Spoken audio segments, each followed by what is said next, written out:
ফেসবুকের জন্য reel video বানাতে গিয়ে গরম তেলের যেরকম আমি ছিটা খেয়েছি সেরকমের আবার মোবাইলও ছিটা খেয়েছে। একদিন তো সে মোবাইলটা আমার গরম তেলের ভিতরে চলে গিয়েছিল মাছ ভাজতে গিয়ে, আর প্রায় 4 মাস পরে আজকে সেই মোবাইলটা নিয়ে আসলাম আমি ঠিক করার জন্য। আসলে যারা বলে ফেসবুক থেকে ডলার ইনকাম করা খুবই সহজ, হ্যাঁ খুবই সহজ, তবে আপনার বিরাট একটা প্রসেসিং এর পর আপনার কিন্তু এই ডলারগুলো আপনার অ্যাকাউন্টে চলে আসে। আসসালামু আলাইকুম প্রিয় বন্ধুরা, সবাই কেমন আছেন? আশা করি আল্লাহর রহমতে আপনারা সবাই খুব ভালো আছেন এবং আপনাদের বোন পারভিন আক্তার প্রবাসী খুবই ভালো আছে। তো আজকে আপনাদের মাঝে আবার ছোট্ট একটি ভিডিও নিয়ে আসলাম, আশা করি ভিডিও সম্পূর্ণ দেখবেন। তো ভিডিওর প্রথমেই আমি কিন্তু শেয়ার করেছিলাম যে আমি মোবাইলের দোকানে আসছি আজকে একটা মোবাইল ঠিক করার জন্য। তো ভিডিও বানাতে গিয়ে মোবাইলটি আমার তেলের ভিতরে পড়ে গিয়েছিল, তাই আজকে প্রায় 4 মাস পরে মোবাইলটা ঠিক করার জন্য বাসা থেকে বের হয়ে গেলাম। তখন প্রায় 4টা সাড়ে 4টার মতো বাজে। বাইরে কিন্তু অনেক রোদ ছিল আর আশেপাশের পরিবেশটা কিন্তু অনেক সুন্দর ছিল। আমি যেহেতু গাড়ির ভিতরে এসি ছিল কিন্তু আমার কাছে অতটা গরম লাগেনি। যখন আমি বাইরে বের হয়েছিলাম তখন কিন্তু আমার কাছে অনেক গরম লেগেছিল।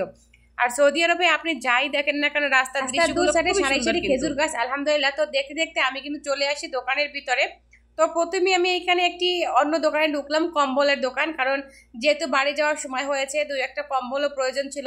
আর সেখান থেকে কম্বল দেখার পরে আমি কিন্তু চলে যাচ্ছিলাম সেই মোবাইলের দোকানটাতে, যেখানে আমি মোবাইলটাকে মোবাইলটা দিলে আমার অন্তত 1 ঘন্টা সময় লাগবে মোবাইলটা ঠিক করার জন্য। এর ভিতরে আমি অন্য কিছু কেনাকাটা করতে পারবো, এই জন্য আমি প্রথমে মোবাইলের দোকানের দিকে যাচ্ছি। আর রাস্তায় কিন্তু প্রচুর রোদ ছিল, অনেক অনেক গরম, আর সে শুধু বড় বড় বিল্ডিং, অনেক গরম ছিল। রাস্তার ভিতরে হাঁটতে কিন্তু খুবই কষ্ট হচ্ছিল।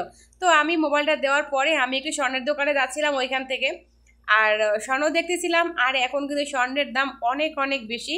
আমি যখন প্রথমে 6 বছর আগে প্রায় আমি স্বর্ণের গ্রাম কিনেছিলাম 180 রিয়াল দিয়ে, আর এখন সেখানে 420 রিয়াল হয়ে গেছে গ্রাম।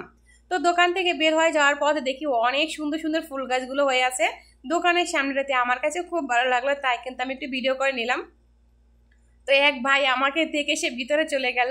তো দোকানের সামনে কিন্তু সত্যি সত্যি খুব ভালো, আর দেখতেই পাচ্ছেন কতটা রোদ ছিল, তারপরও কিন্তু আমি ভিডিওটা বানিয়ে নিয়েছিলাম। বাইরে যখন এসেই যদি একটু ঘুরে ঘুরে দেখবো না এটা কি হয়, তো ঘুরতে ঘুরতে দেখলাম সেই সামনের দোকানে অনেক কিছু বিক্রি করতেছে। আমাদেরই এক বাঙালি মোবাইলের চার্জার, মানি ব্যাগ এবং টুকটাক অনেক কিছু সেন্ট, তারপরে আতর, অনেক কিছু পাওয়া যায়। তাই এখান থেকে আমি কিছু নিলাম না, বা জাস্ট একটু ভিডিও করে নিলাম, দেখতে খুব ভালো লাগলো তাই একটু ভিডিও করে নিলাম। আসলে আমার কিন্তু মোবাইলটা নেওয়া শেষ, এবার আমি বাইরে বের হয়ে যাচ্ছি আর আমি বাসা চলে যাচ্ছি এখন। আসলে বাইরে বের হলে কিন্তু অনেক কিছু দেখা যায়, অনেক ঘোরা যায়, ভালো লাগে, মনও ভালো লাগে। কিন্তু আমাদের কোম্পানিতে এরকম কোনো সিস্টেম নেই বাইরে বের হওয়ার মতো, আর অতটা ঘোরাঘুরিও সময় নেই, কারণ যতটুকু সময় কোম্পানি দেয় ততটুকু সময় আমাদের সব কিছু গুছিয়ে নিতে হয়। মোবাইল বা অন্য যা আমার যা কিছু প্রয়োজন আছে অতটুকু গুছিয়ে নিতে হয়। তো আমি এখন বাসা চলে যাব। তো আজকের ভিডিওটা এই পর্যন্তই। সবাই আজকে ভালো থাকবেন, এখানেই, আল্লাহ হাফিজ।